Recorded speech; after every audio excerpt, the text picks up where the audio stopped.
Shalom Bracha, mes chers amis, on se retrouve pour une petite réflexion autour de la paracha Teruma.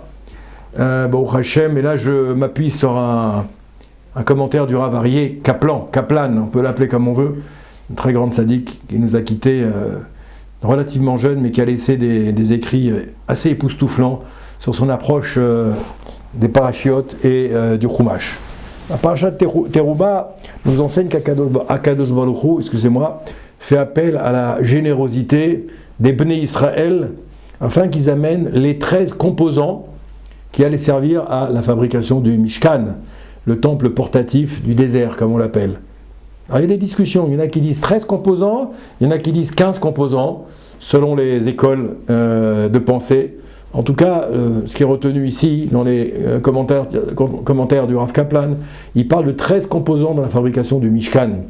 Je vous dis ça parce que hier soir j'ai entendu un Rav qui parlait, il parlait lui de 15 composants. Mais bon, qu'il y ait 13 ou 15, ça ne change pas grand-chose. En tout cas, dans cette paracha, Akadosh Baruch Hu nous enseigne comment il a fait appel au Bnei Israël pour fabriquer le Mishkan. C'est d'ailleurs assez curieux parce que vous savez que autant en principe Akadosh Baruch Hu est assez, entre guillemets, si on peut parler comme ça, avare dans les mots. Chaque mot est pesé, chaque mot est calculé dans la Torah, il n'y a rien de superflu. Et là, subitement, on va avoir 2 parachiotes et demi qui ne parlent que de la fabrication du Mishkan. Donc c'est pour nous montrer l'importance que ça peut avoir, l'importance que ça révèle dans toute la Torah, ce Mishkan, qu'est-ce que ça représentait pour le clan d'Israël, et encore une fois, pour nous montrer que c'est vraiment le centre, la pile atomique du clan d'Israël. Le Mishkan à l'époque, ensuite le Beth Amikdash, le Aron HaKodesh, tous ces parties Kadosh que vous connaissez de la maison d'Akadosh Baruch Hu. Donc on voit que les présidents de tribus qui ont apporté les pierres précieuses nécessaires à la fabrication du pectoral, vous savez c'était le tablier qu'avait devant lui le Kohen, on appelait ça le Choshen, et les épaulières que le Kohen également, Kohen Gadol mettait, on va voir qu'ils vont être cités en dernier dans les apports qui vont être faits par les Bnei Israël. Quelle en est la raison ? Vous avez compris la question. Chacun des Bnei Israël a été, invité par Akadosh Baruch Hu à amener son obol, à amener sa participation pour fabriquer le Mishkan, fabriquer le Mishkan, le temple portatif du désert. Et tout le monde a participé, mais les princes des tribus, qui en principe auraient dû apporter en premier leur participation, on va voir que là, ils vont l'amener en dernier. Rashi nous dit sur la raison pour laquelle les chefs des tribus, les présidents, les princes des tribus sont appelés en dernier. Rashi nous dit c'est parce qu'ils se sont dit le peuple va d'abord apporter tout ce qui est nécessaire et nous on viendra compléter. Donc on complétera ce qui manquera. Et ça on va voir que en vérité les princes des tribus, nous dit ici le Rav Kaplan, les princes de tribus ont été pris de vitesse. Ils ont été pris de court devant la générosité du Bnei Israël. Dès que cet appel a été fait par Moshe Rabbeinu au nom d'Akadosh Baruch Hu, les Bnei Israël se sont précipités pour chacun participer et apporter leur contribution pour la fabrication du Mishkan. Et les princes des tribus, du coup, quand ils ont voulu participer, tout était déjà quasiment fait. Et donc, en vérité, il y a eu plus de générosité qu'il n'en fallait. C'est pourquoi Akadosh Baruch Hu, il leur a donné d'une certaine manière le mérite d'apporter des pierres précieuses. Il leur a donné, mais il les a malgré tout sanctionnés. Et si vous regardez dans le texte, il a écrit le mot Nessi'im en enlevant une lettre à leur nom. Il a enlevé une lettre. Pourquoi ? Pour nous montrer, nous dit Rashi, qu'il les a sanctionnés, d'accord ? Il leur a enlevé le Yud de Nessi'im. Normalement, il y a un Yud, et là, il n'y a pas de Yud dans Nessi'im. Pourquoi ? Ce qui a été considéré pour eux d'une certaine manière comme une certaine honte d'enlever comme ça une lettre au mot des Nessi'im. Cette sanction, nous dit Rashi, elle vient de quoi ? Pourquoi ils ont été sanctionnés, les princes de chaque tribu, les chefs de chaque tribu ? Ils ont été sanctionnés, pourquoi ? Parce qu'ils ont eu un manque d'empressement et de don de soi qu'ils auraient dû faire pour apporter leur contribution, comme l'ont fait les Bnei Israël. Dès que Akadosh Baruch Hu a demandé à Moshe Rabbeinu de proposer au clan d'Israël d'apporter leur contribution, ils se sont précipités. comme on dit, zrizim, magdimim, la mitzvah. Quand une mitzvah se présente à toi, al tarmitzena, ne la laisse pas fermenter, ne la laisse pas passer, la mitzvah, cours tout de suite pour la faire. On te propose d'aller faire une mitzvah, d'aller aider quelqu'un, d'aller faire du chesed, d'aller compléter un minyan, d'aller faire des télim pour quelqu'un qui est malade, d'aller visiter une personne qui est malade, d'aller... Quelle que soit la mitzvah, dépêche-toi de la faire. Mitzvah abaa al tarmitzena. Mitzvah abaa al yatra al tarmitzena. Une mitzvah qui se présente à toi, ne la laisse pas passer. Ne la laisse pas littéralement fermenter parce qu'après c'est trop tard. Une fois que c'est passé, eh bien c'est passé, tu veux passer à côté de la mitzvah. Eh bien là, d'une certaine manière, c'est ce qu'on va reprocher aux princes des tribus, c'est d'être passé un petit peu à côté de la mitzvah en ne s'empressant pas pour aller apporter leur contribution. Le Or HaChaim HaKadosh signale que dans le monde dans lequel on vit aujourd'hui, eh bien, c'est malheureusement souvent cette notion de don de soi, elle est un petit peu reléguée un petit peu aux oubliettes. Et il explique, il dit ce qui prime dans le Olam HaEmet. Mazé Olam HaEmet, c'est le monde de vérité. On a Olam HaSheker, c'est le monde dans lequel on vit. Olam HaEmet, c'est le monde de vérité. Or HaChaim HaKadosh, Zecher Sadik Vekadosh Ivracha, que ce grand maître nous bénisse et nous protège par sa bénédiction depuis le Gan Eden, eh bien, le Or HaChaim HaKadosh explique que ce qui prime dans le monde de vérité, c'est quoi? C'est le don de soi, justement, et le cœur avec lequel on agit. C'est ce que va regarder Akadosh Baruch Hu. Lorsqu'on va aller au Olam Haba, il va regarder de quelle manière on s'est empressé pour faire des mitzvot, de quelle manière on s'est empressé pour faire les mitzvot avec beaucoup de cœur. Quelqu'un peut gagner 1 million d'euros, oui, et il va donner 1 million d'euros pour une institution, par exemple. Un autre, il va gagner 10 euros et il va donner 10 euros pour une institution. Et on va voir que c'est le don peut-être de 10 euros qui va être plus cher aux yeux d'Akadosh Baruch Hu. Pourquoi? Si le cœur de celui qui a donné la somme en question, eh bien, il était dirigé vers Akadosh Baruch Hu et vers le ciel. Tu peux donner 1 million d'euros sans avoir ton cœur qui est dirigé vers le ciel et vers Akadosh Baruch Hu. Tu le fais pour différentes raisons. Parce que tu veux t'acquitter d'une obligation que tu avais, parce que tu as un intérêt quelconque à défendre, parce que tu as un besoin particulier, parce que tu as un problème particulier. Alors tu fais les choses, mais ton cœur, il n'est pas dirigé vers Hachem. C'est ta raison qui est dirigée vers Hachem. Donc tu peux donner 10 millions d'euros sans avoir le cœur dirigé vers un ciel, et le contraire, tu peux donner 10 euros en ayant le cœur dirigé vers Hachem. Et Akadosh Baruch Hu, ce qui va comptabiliser en premier, c'est le don de 10 euros et pas celui d'1 million d'euros.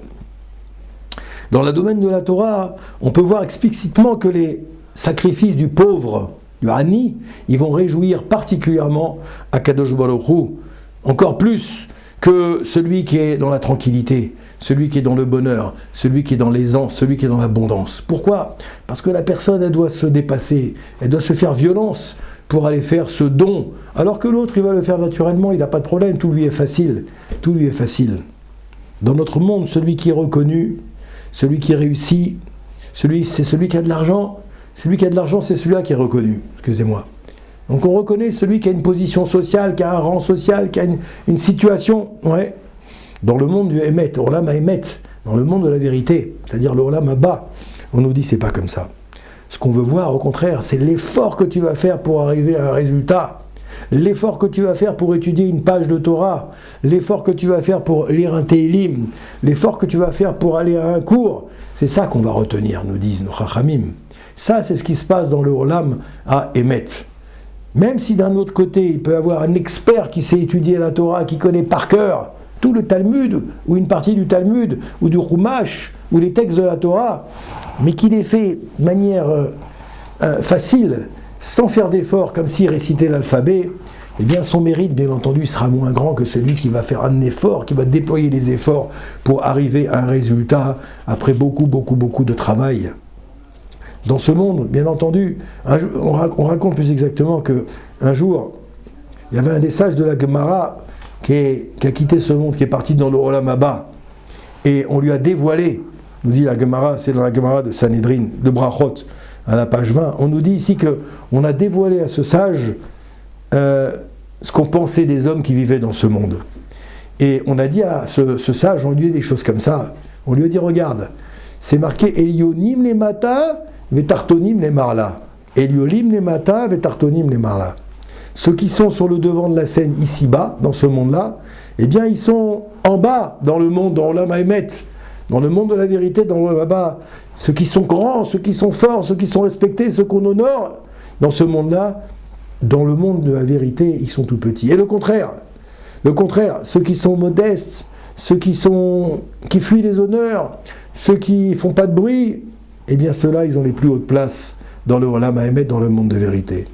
Donc les Nessi'im n'ont donc pas donné ce qui était vraiment nécessaire. Et ça, c'est une grande leçon pour nous. Ils sont venus quand tout a déjà été donné, ils sont venus à la fin, ils ont rajouté une petite chose parce qu'il fallait quand même qu'ils participent, mais tout avait déjà été fait. La Gemara nous raconte que les sages y débattaient d'une grande question. Ils se disaient, il y a deux générations, Akadosh Baruch Hu, il aimait beaucoup plus les sages du clan Israël qu'aujourd'hui. Pourquoi ? On voit que par exemple, à la génération du Talmud, par exemple, même s'il n'y a jamais eu autant de centres d'études qu'aujourd'hui, même s'il n'y a jamais eu autant d'étudiants qui étudient la Torah aujourd'hui, de synagogues, de Baté Midrashot, Baté Knessiot, il nous dit ici à l'époque, s'il y avait une famine, par exemple, qui avait causé la sécheresse, il suffisait que Rav Yehuda, qui est un Tana de la Gemara, un des maîtres du Talmud, il suffisait qu'il prie en enlevant une seule de ses chaussures, et la pluie tombait tout de suite, comme il fallait, là où il fallait, au moment où il fallait. Vous comprenez ? On peut voir qu'aujourd'hui, ça ne fonctionne pas comme ça. S'il y a la sécheresse aujourd'hui dans le pays dans lequel on vit, et on a beau enlever les chaussures, il ne va pas se mettre à pleuvoir pour autant. Sinon, ça serait connu. D'accord ? Nous, on peut prier et la pluie, elle se fait toujours attendre. Donc les Chachamim, ils se sont demandé à quoi c'est dû ça ? Est-ce qu'il y a une relâche dans l'étude de la Torah aujourd'hui par rapport à l'étude d'hier ? Qu'est-ce qui a fait qu'à l'époque, ils avaient ces mérites, qu'aujourd'hui, nous n'avons plus ces mérites ? Le Talmud répond que la différence entre les générations du passé et les nôtres, c'est quoi ? C'est uniquement le don de soi. Il manque le don de soi, il manque l'effort, il manque la persévérance, il manque la Hatmadar, on appelle ça en hébreu également. Persévérance, oui. La Messirut Nefesh, le don de soi. C'est vrai qu'aujourd'hui, on a des synagogues partout, on a pour étudier la Torah, voilà, le site espacetorah.com, et plein d'autres, et plein d'autres, et plein d'autres. C'est sans limite, tellement la facilité aujourd'hui d'étude de la Torah, elle est à portée de la main de tout le monde. Et pourtant, on va voir que c'est pas pour autant qu'on étudie plus. C'est pas pour autant qu'on étudie avec beaucoup plus de Messirut Nefesh, le don de soi. C'est ce qu'avait particularité des générations d'avant. Ils s'adonnaient de toute leur force et de tout leur cœur à l'étude. Ils luttaient pour en saisir le sens, et ça, c'est ce qui est le plus précieux aux yeux d'Akadosh Baruch Hu. On dit que les valeurs sont inversées aujourd'hui. On est dans un monde où les valeurs sont inversées. C'est pourquoi les présidents des tribus de l'époque, les Nassi, les Nessim, les Shvatim, bien qu'ils ont offert les pierres les plus précieuses et les plus onéreuses, ils sont cités en dernier. Pourquoi ils sont cités en dernier ? Parce qu'ils n'ont pas fait cet élan du cœur. Ils ont attendu, on le fera quand on pourra, on le fera quand on voudra, excusez-moi, on le fera quand tout le monde aura déjà participé, tranquille. Le Stipler, qui était le grand sage de la dernière génération, qui était le papa du Rav Kanievski, c'est frère Sadik Vikalosh Ivlacha, qui était le grand Gadol de la génération, Gadolador comme on dit. Son papa était Gadolador, le fils était Gadolador, c'est quand même quelque chose d'extraordinaire. Le Stipler, il a rédigé 2 lettres spécifiques, 2 lettres qui parlent de cette réalité. Il a écrit comme ça, je traduis directement, il a écrit « Chaque homme dans sa jeunesse, en particulier, connaît des phases de montée et de descente. On a des montées et des descentes spirituelles dans notre vie, n'est-ce pas ? On n'est pas toujours au top. Des fois, on a comme ça, itlaavout, on appelle ça en hébreu. On est attiré pour aller étudier, pour aller progresser, faire des mitzvot, faire du chesed, faire de la tzedaka. Ça, c'est des périodes. Et des fois, c'est le contraire. Des fois, on est tout en bas, on n'a pas du tout envie. Il dit, ça, c'est la guerre de quoi ? La guerre du Yetzerara. C'est la guerre du Yetzerara qui, tous les jours, vient nous titiller pour ça. La principale ascension, nous dit le Rav Stipler, la principale ascension, elle survient au moment où l'homme se trouve en difficulté. C'est quand tu as des problèmes, quand ça va mal, que tu es plongé dans l'obscurité, et là tu vas dire « Ah, je vais essayer de me bouger, je vais essayer de me sortir de ma situation. » Comme disent les Pirkei Avot, au chapitre 3, verset 46, « Une mitzvah dans la difficulté en vaut plus que 100 dans la quiétude. » Une mitzvah dans la difficulté, elle a plus d'importance que 100 quand tout va bien, dans la sérénité, dans la tranquillité, dans le confort. Vous comprenez ? C'est pareil pour l'étude. C'est pareil dans tous les domaines où on va essayer de progresser au niveau spirituel. Les plus grands maîtres de la Torah, d'ailleurs, vous savez, mes chers amis, on pense que les grands maîtres de la Torah, ils n'ont jamais eu de problème, qu'ils ont une vie tranquille. pépère, calme, pas du tout.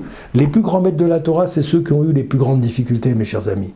Et plus ils ont eu des difficultés, plus ils ont grandi. Le Rav Shach, à la Vachalom, qui était aussi le grand maître de la génération avant le Stipler, lui, il a dit, les 2 plus belles années de ma vie, c'est les années où j'étais en captivité, pendant 24 mois. 24 mois, j'étais en captivité. Je ne pouvais pas me laver, je ne pouvais pas vaquer à mes occupations, etc. J'étais comme ça, prisonnier, caché. J'étais caché dans un endroit pendant 24 mois et on m'apportait tous les jours discrètement à manger. Et il a dit pourtant, c'est les 24 plus beaux mois de ma vie. Pourquoi ? Parce que j'étais entièrement avec Akadosh Baruch Hu. J'étais entièrement avec Hachem. J'étais entièrement avec Dieu. Ça veut dire que de la difficulté, de ces difficultés extrêmes qu'il a vécues, eh bien, sont sorties des grandes choses, sont sortis le Gadolador, le maître de la génération. Oui. Alors bien, c'est sûr que dans l'étude de la Torah, dans la Vodat Hashem, Akadosh Baruch Hu, il attend de nous ce qu'on est capable de réaliser, pas plus. On ne te demande pas de faire ce qu'a fait Moshe Rabbeinu, ou ce qu'a fait Avraham, Yitzhak, Yaakov, Aaron, David, Moshe ou Shlomo. On te demande de faire ce que toi tu dois faire. Donc Chachamim nous disent que le Gehinnom, l'enfer, c'est pas les flammes et le feu et les coups de fouet, etc., comme des fois on nous le dépeint dans le monde occidental et dans le monde chrétien, pas du tout. Le Gehinnom, c'est quand Akadosh Baruch Hu va te montrer à la fin de ta vie ce que tu aurais pu faire et ce que tu n'as pas fait. Le potentiel que tu aurais pu réaliser que tu n'as pas réalisé. La personne que tu aurais pu être et que tu n'as pas été. Tout ça à cause de quoi ? À cause de ta volonté et à cause des priorités que tu n'as pas mis dans ta vie pour devenir celui que tu devais être, celui que tu pouvais être. Tu comprends ? Et donc c'est ce qu'il nous dit ici. Akadosh Baruch Hu, il attend de nous que ce qu'on est capable de réaliser. Il ne faut pas se comparer aux autres. Comme je dis toujours moi dans mes cours, on n'est pas des sprinteurs dans la Torah, on est des coureurs de fond. Coureur de fond, il ne regarde pas autour de lui, il avance à sa vitesse, il avance à son rythme et il doit arriver à bon port. Effectivement, le plus rapidement possible, mais il doit arriver à bon port. Le sprinter, il fait un gros effort, après il s'écroule, c'est fini, il ne peut plus donner plus, c'est terminé. Eh bien nous sommes des coureurs de fond. On ne regarde pas ce qui se passe chez les voisins. On doit toujours avancer à notre vitesse, mais avancer. D'accord ? Il faut essayer d'exploiter toutes les forces qu'Akadosh Baruch Hu nous a données. La plus grande teshuva dans ce monde, c'est quoi ? Eh bien, ça constitue à étudier dans la difficulté. Quand on a du mal, quand on n'a pas de temps, voler du temps pour étudier. Le matin, l'après-midi, le soir, pour prier, c'est pareil également. C'est vrai qu'on est fatigué. On est dans une génération, on est toujours fatigué. Et ça demande beaucoup d'efforts. Et c'est vrai qu'on vit dans un monde qui est basé vraiment sur le matériel. Et donc on a un avantage sur les sages d'avant, où la Torah elle était difficile à étudier. Ils avaient une Gemara pour tout un village. Ils avaient un Chumash des fois pour une ville. Ils avaient un Etrog, un Lulav pour un département des fois. Il fallait qu'ils se le partagent. Et nous, on a tout ça à portée de main. Le problème qu'on a par rapport à eux, c'est qu'ils faisaient l'effort. Ils se surpassaient, ils faisaient beaucoup de travail sur eux-mêmes pour arriver à faire. Nous, c'est tellement facile, et bien des fois qu'on n'arrive pas à faire la mitzvah. Tellement la mitzvah, elle est à portée de main, vous comprenez ? Donc c'est pour ça qu'il y a un axiome qu'il faut garder en tête. C'est un Tana de la Mishnah qui a dit au Pirkei Avot, au 5e chapitre, qui s'appelle Ben Hehe. Il a un nom un petit peu bizarre. Hehe. C'était son nom, Ben Hehe. Eh bien, il a dit quoi ? Les Poum Sahar Agra. Les Poum Sahar Agra, qu'Akadosh Baruch Hu, qu'est-ce qu'il mesure ? C'est l'effort. Tout va, en fonction de l'effort, sera fixé le salaire. Ça veut dire quoi ? Que tout dépend de l'effort. Tout ne dépend pas du résultat. Le résultat ne m'intéresse pas, nous dit Akadosh Baruch Hu. Le résultat ne m'intéresse pas. Ce que je veux voir chez toi, c'est l'effort. Et je termine. Le Rav Shach, encore une fois que j'ai cité tout à l'heure, il rapporte un enseignement. Il dit qu'il y avait 3 couronnes. Il y a 3 couronnes dans le tabernacle portatif, dans le Mishkan. Il y a 3 couronnes qui ont été données par Akadosh Baruch Hu. La première couronne, elle est sur le Mizbeyar. Le Mizbeyar, c'est l'autel. L'autel, cette couronne, elle est destinée à qui ? Au Kohen Gadol. Donc ça, on n'a pas accès à cette couronne, nous. Nous ne sommes pas des Kohanim et nous ne sommes pas des Kohen Gadol. Enfin, peut-être certains d'entre vous sont des Kohanim, mais même si vous êtes des Kohanim, vous n'êtes pas des Kohen Gadol. Donc la première couronne, elle est réservée à qui ? Au Kohen Gadol. La prêtrise, c'est la Avoda. La Avoda du Beth Amikdash, la Avoda du Mishkan, ça c'est réservé pour les Kohanim et le Kohen Gadol. Il y en a une qui était posée sur le Shulchan. Vous savez qu'au Beth Amikdash, au Mishkan, il y avait ce qu'on appelait le Shulchan, c'est une table. On appelle ça en français, si je me rappelle bien, la table de proposition. Dessus, on mettait des chalotes pour qu'elle allait servir pour les Kohanim, etc., d'accord? Eh bien, la deuxième couronne, elle est posée sur la table. Ça, c'est réservé à qui, la deuxième couronne? Elle est réservée à David Ameler, la royauté de David, plus exactement. C'est-à-dire le roi, Malchut.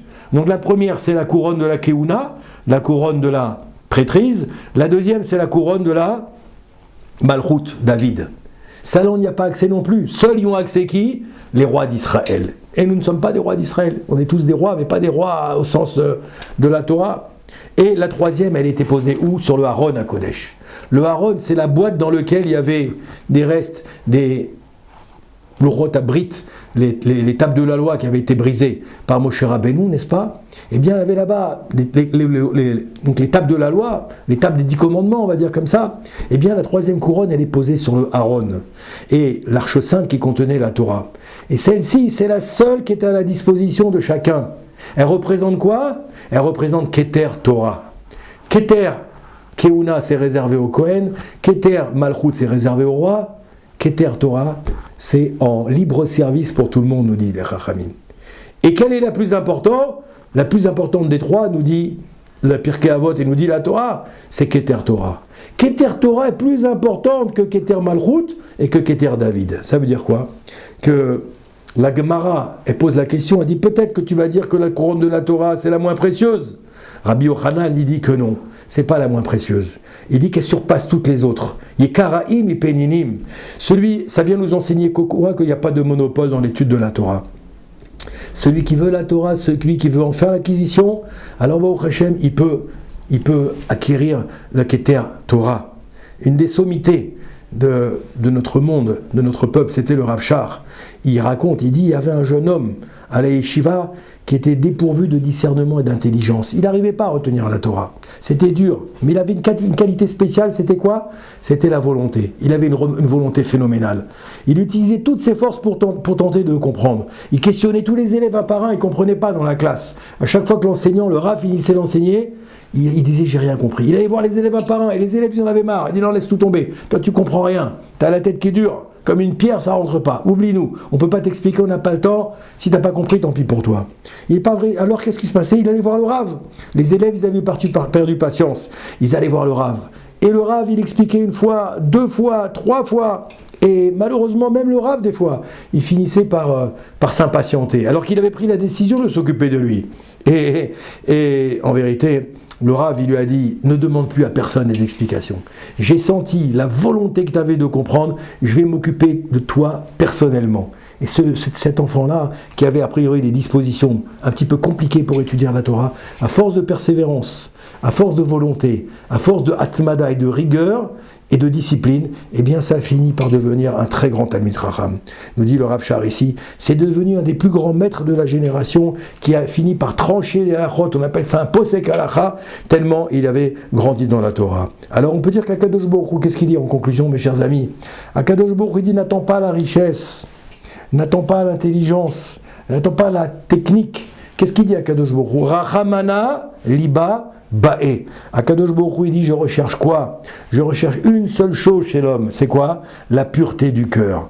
La pureté du cœur, parce que si tu as la pureté du cœur, nous dit la Gemara dans Sanhedrin, à la page 106b, si tu as la pureté du cœur, alors Baruch Hashem, tu vas acquérir tout le reste. Tu vas acquérir la sagesse, tu vas acquérir la richesse, tu vas acquérir l'intelligence, et tu seras l'homme le plus heureux au monde et l'homme le plus respecté au monde. Alors faisons que, avec l'étude de cette paracha Teruma, Veshachanti betocham, Suli Migdash, Vesharati betocham, fais de toi, transforme-toi en Migdash, Me'at, transforme-toi en sanctuaire, transforme-toi en temple portatif, qui va diffuser autour de toi, qui va irradier la pureté, la tahara, la gdusha, la sainteté, et qui bezrat Hashem erachamana libabae, tu vas réussir grâce à ça à travailler la pureté de ton cœur, et là oui, la Torah va rentrer en toi, et tu pourras diffuser, intégrer et enseigner cette Torah que tu auras apprise.